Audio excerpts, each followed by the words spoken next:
ये कहानी एक ऐसी दुनिया के बारे में है जहाँ मरने के बाद भी लोग अपनी फैमिली के साथ कांटेक्ट में रह सकते हैं और उनसे बात कर सकते हैं ताकि वो अकेला फील ना करे। अब ऐसे कैसे होता है, आए जानते हैं। कहानी की शुरुआत बेली नाम की एक लड़की से होती है जो एयरपोर्ट पर बैठी अपनी फ्लाइट का इंतजार कर रही थी। उसके साथ बेंच पर बैठा एक आदमी उससे पूछता है, क्या तुम वहाँ अपनी फैमिली के पास जा रही हो? जिस पर बेली कहती है, मैं वहाँ काम के लिए जा रही हूँ, मेरी बेटी यहाँ मेरी मॉम के साथ रहती है। वो आदमी बेली से पूछता है, तुम वहाँ कितने वक्त के लिए जा रही हो? तो बेली बताती है, मैं वहाँ 3 माह के लिए जाऊंगी। तभी फ्लाइट की अनाउंसमेंट होती है तो बेली प्लेन में चली जाती है। एक लड़की जंग अपने अपार्टमेंट में सो रही थी। तभी उसे उसके स्पेस में गए हुए बॉयफ्रेंड टाई की कॉल आती है जो उसे उठने के लिए कहता है क्योंकि जंग को काम पर जाना था। टाई रोजाना जंग को इसी तरह सुबह कॉल करके उठाता था क्योंकि जंग एक एयर होस्टेस थी और अपने काम पर वक्त पर पहुँचने के लिए उसने टाई से कहा था कि उसे रोज जगा दिया करे। जंग जल्दी से तैयार होकर घर से जाने के लिए निकलती है, लेकिन जाने से पहले वो टाई से कहती है, कल मुझे थोड़ा जल्दी उठाना। आगे हम हेरी को देखते हैं जो एक लड़के के साथ रेस्टोरेंट में बैठी थी। तभी हेरी को उसकी मॉम की कॉल आती है तो हेरी मॉम को तंग करने के लिए कहती है, मैं किसी को डेट कर रही हूँ। उसकी मॉम उस लड़के के बारे में पूछती है तो हेरी के साथ आया लड़का कॉल पर सामने आकर उसकी मॉम को हेलो कहता है, जिस पर मॉम को लगता है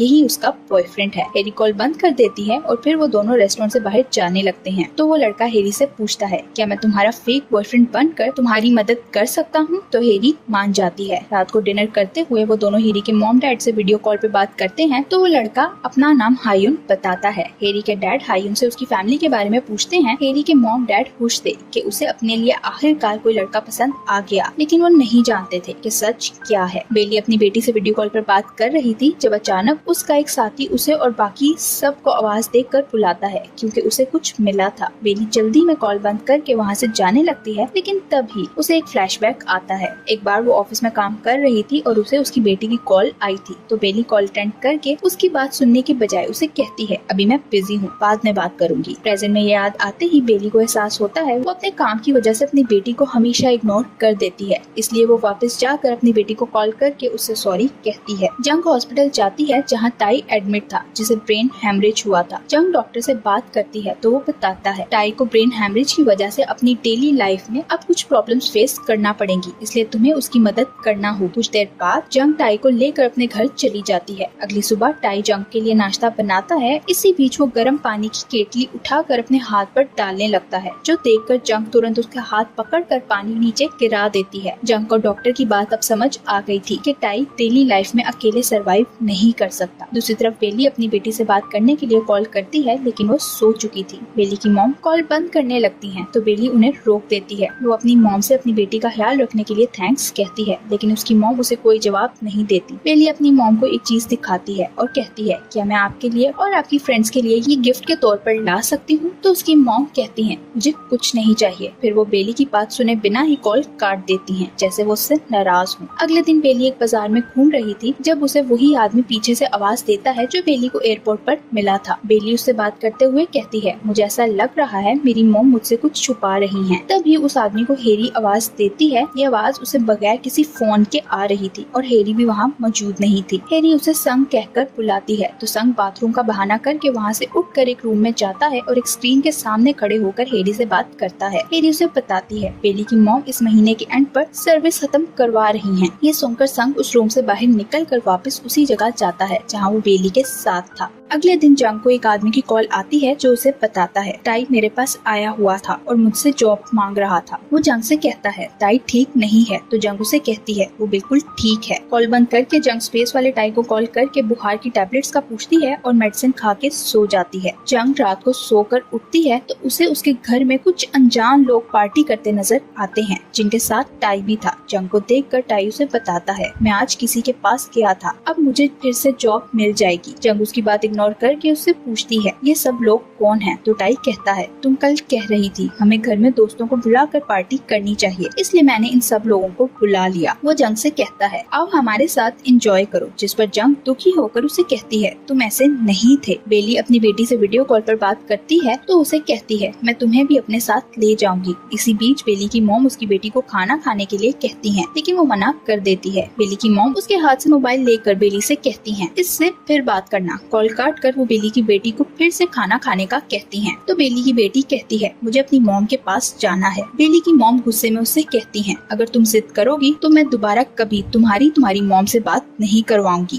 बेली अपनी मॉम को कॉल करती है तो उसकी मॉम गुस्से में उससे कहती है, तुमने अपनी बेटी के साथ झूठ क्यों बोला कि तुम उसे अभी अपने साथ ले जाओगी। बेली कहती है, मैंने इसलिए कहा ताकि वो आपको तंग ना करे। बेली की मॉम उसे बताती है, मैं उसे लेकर वापस चाइना जा रही हूँ। तो बेली कहती है, अभी आप वापस नहीं जा सकती, मैं वापस आऊंगी तो इस बारे में बात करेंगे। लेकिन मॉम उसे कहती है, तुम कभी वापस नहीं आओगी। जंग टाई की वजह से बहुत परेशान थी, इसलिए वो उसकी डॉक्टर के पास जाती है और उसे बताती है। टाई रात को घर से चला जाता है और बाहर घूमता रहता है। वो डॉक्टर से कहती है, टाई बहुत ज्यादा बदल गया है। जिस पर डॉक्टर कहती है, टाई अभी कोमा से उठा है, इसलिए उसे ठीक होने में थोड़ा वक्त लगेगा और तुम्हें उसका ख्याल रखना होगा। लेकिन इस सब के बावजूद जंग टाई से बहुत ज्यादा निराश हो गई थी। अगले दिन जंग जल्दी में अपना फोन घर भूलकर एयरपोर्ट के लिए निकलती है। उसके जाने के बाद उसके फोन पर कॉल आने लगती है तो टाई उसका फोन उठाकर देखता है, लेकिन तब तक कॉल बंद हो चुकी थी। उसी वक्त जंग वापस आती है और टाई के हाथ में अपना फोन देखकर उसे कहती है, तुम मेरा मोबाइल क्यों चेक कर रहे थे। टाई कहता है, मैं ऐसा नहीं कर रहा था। लेकिन जंग उसकी बात का विश्वास नहीं करती। वो टाई से कहती है, तुम मुझे हर्ट कर रहे हो। जिस पर टाई सॉरी कहता है तो जंग चली जाती है। जंग अपार्टमेंट से बाहर आती है तो उसे स्पेस वाले टाई की कॉल आती है। रात को जंग काम से वापस आती है तो उसे बिल्डिंग के बाहर फायर ब्रिगेड की गाड़ी और कुछ लोग इकट्ठे हुए नजर आते हैं। वो टैक्सी से उतरकर देखती है तो उसे पता चलता है उसके अपार्टमेंट में आग लग गई थी। सीसीटीवी कैमरा की फुटेज से पता चलता है ये आग टाई के अपार्टमेंट से निकलने के बाद लगी थी। जंग और टाई से इन्वेस्टिगेशन की जाती है। ऑफिसर जंग से पूछता है, क्या तुम्हें टाई के बिहेवियर में कोई बदलाव महसूस हुआ है। जिस पर जंग मना करते हुए कहती है, टाई ने ये सब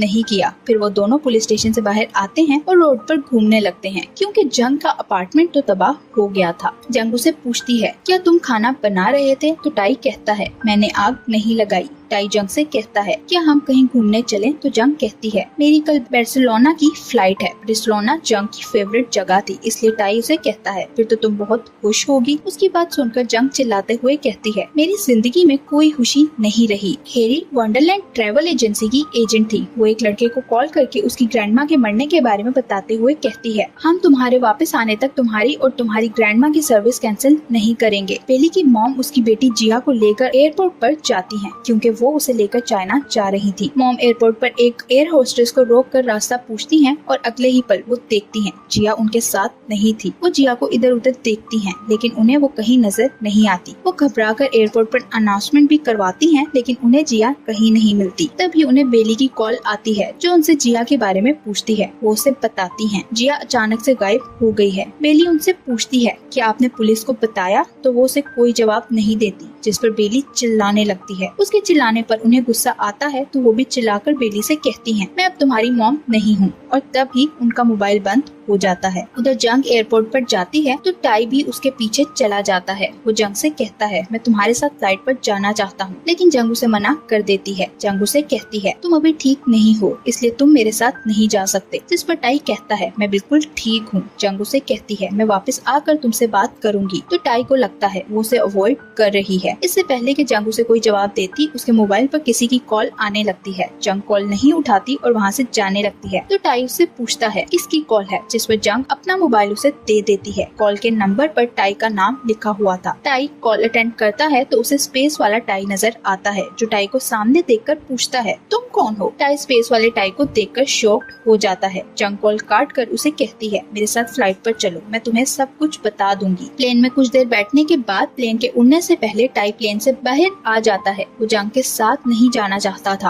और जंग नहीं जानती थी कि उसके दिमाग में क्या चल रहा है। बेली को सपने में जिया नजर आती है जो उसे कहती है, मॉम मैंने आपको ढूंढ लिया। बेली उसे पकड़ने की कोशिश करती है लेकिन वो उसे कभी बीच पर नजर आती है और कभी एयरपोर्ट पर। बेली उसे नहीं पकड़ पाती और तभी बेली की आंख खुल जाती है। वो घबरा कर वहाँ से जाने के लिए अपनी कार में बैठती है। उसके साथी उसे रोकने की कोशिश करते हैं लेकिन वो किसी की बात सुने बिना वहाँ से कार लेकर निकल जाती है। वो सहरा में कार चलाते हुए एक ऐसी जगह पहुँच जाती है जहाँ उसे अपने सामने बहुत ज्यादा मिट्टी उड़ती हुई नजर आती है। बेली अपनी कार उस उड़ती मिट्टी के बीच चलाने लगती है जहाँ आगे जाकर हर तरफ अंधेरा था। बेली को कुछ नजर नहीं आ रहा था, फिर भी वो अपनी कार नहीं रोकती। उधर वंडरलैंड में हायून को बेली के बारे में पता चलता है तो वो हेरी को बताता है। बेली फिर से एक्टिवेट हो गई है। हायून कहता है, मैं बेली को डीएक्टिवेट करने की कोशिश कर रहा हूँ लेकिन वो नहीं हो रही। हायून की बात सुनकर हेरी संग को आवाज देती है। सीन शिफ्ट होता है और संग को दिखाया जाता है जो उसी सहरा में कार चलाते हुए उस रास्ते पर जाता है जहाँ बेली गई थी।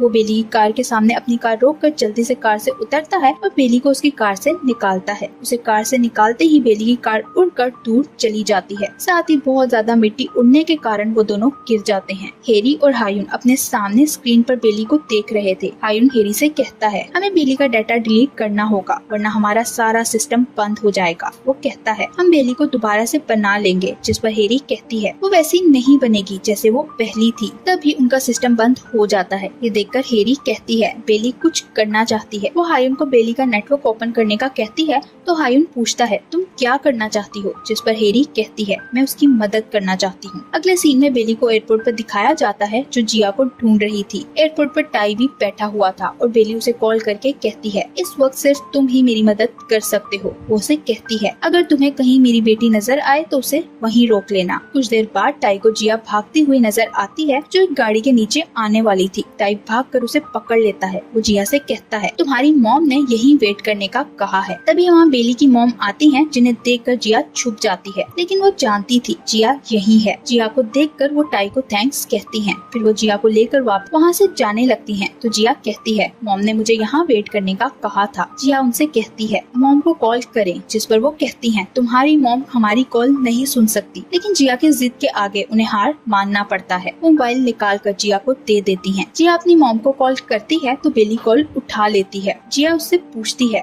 मॉम आप कहाँ हैं? तो बेली बताती है, मैं एयरपोर्ट पर हूँ। जिया कहती है, मैं आपको देख नहीं पा रही। तो बेली उसे बताती है, मैं मर चुकी हूँ। ये सुनकर जिया बेली की मॉम को देखने लगती है जो बेली की बात पर रोने लगती है। जिया बेली से कहती है, क्या अभी भी आप मुझे स्टोरी सुनाओगी? तो बेली हाँ कहती है। फिर बेली अपनी मॉम से बात करती है तो वो उसे कहती है, तुम्हारी बहुत याद आती है। बेली अपनी मॉम से कुछ बातें करके कॉल बंद कर देती है। इधर वंडरलैंड में हेरी और हायुन दिखाए जाते हैं। उनका सिस्टम रिस्टोर हो गया था। कुछ देर बाद हेरी को जंग की कॉल आती है। जंग हेरी से कहती है, मैं अपनी सर्विस डीएक्टिवेट करवाना चाहती हूँ। हेरी इसका कारण पूछती है तो जंग बताती है, टाई कोमा से बाहर आ गया है, इसलिए अब मुझे वंडरलैंड के डिजिटल वर्ल्ड से उस स्पेस वाले टाई के साथ कनेक्टेड रहने की जरूरत नहीं है। अब यहाँ सारी कहानी रिवेल होती है कि ये वंडरलैंड एक ऐसी दुनिया थी जहाँ लोग मरने के बाद भी अपने प्यारों के साथ इस डिजिटल वर्ल्ड के जरिए कनेक्ट रह सकते थे। जंग टाई को स्पेस वाले टाई और वंडरलैंड के बारे में बता देती है। टाई उसकी बातें सुनकर वहाँ से चला जाता है। जंग को उसके साथ बिताए वक्त याद आने लगते हैं। वो टाई के बगैर नहीं रह सकती थी, इसलिए भागकर उसके पीछे जाती है और उसे हक कर लेती है। आखिरी सीन में बेली और संग को दिखाया जाता है जो एयरपोर्ट पर उसी बेंच पर बैठे हुए थे